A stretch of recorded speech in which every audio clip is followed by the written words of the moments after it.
Helo, fe enw yw Cara Safed a dwi'n astudio Deintyddiaeth yng Nghaerdydd a dwi'n fi'n gorffen fy nhrydydd flwyddyn.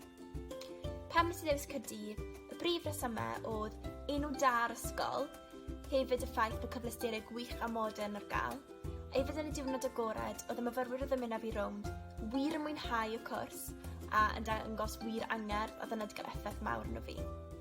Hefyd, Caerdydd fel dinas, mae llawn bwrlwm, o'ch chi'n gallu mynd o'r bai, i canol y dre, i'r ysbyty, yn gyflym. Mae digon fach i wneud ni, ond hefyd mae dal yn timlo fel dinas.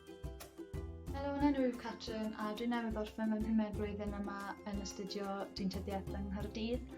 Pam nes i dewis Caerdydd? Wel, y lleoliad i ddechrau da, ond ers symud yma dwi wedi sylweddoli bod Caerdydd yn lle lyflu, mae'r bobl yn rili neis. Dwi byth wedi teimlo fel bod fi ddim yn saff yma, a mae wir teimlad o gymuned yn agos at y ddinas, achos dyna ble mae'r prif campws, a mae'r myfyrwyr i gyd yn dueddol o fyw o'r bwys i gilydd yn yr un lle, so mae'n eitha neis. Helo, Emyr fan hyn o Abertawe, newydd orffen y 5 flwyddyn nawr yn Mhrifysgol Caerdydd yn astudio Deintyddiaeth. Felly, pam Caerdydd? Wel, es i ddydd agored.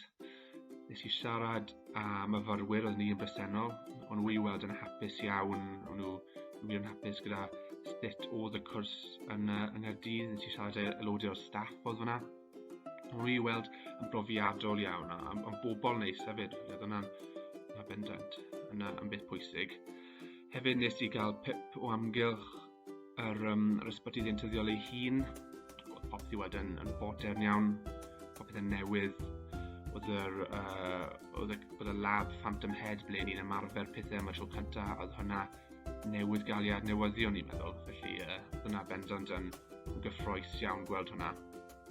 A hefyd oedd y ffaith, achos fi'n dod o Abertawe, oedd yn neis gallu aros yng Nghymru, gallu aros yn agos at Abertawe, a gobeithio cwrdd â mwy o bobl oedd yn siarad Cymraeg a gallu parhau i siarad Cymraeg. Oedd hwnna bendant yn rhywbeth oedd yn bwysig yn gwneud y dewis.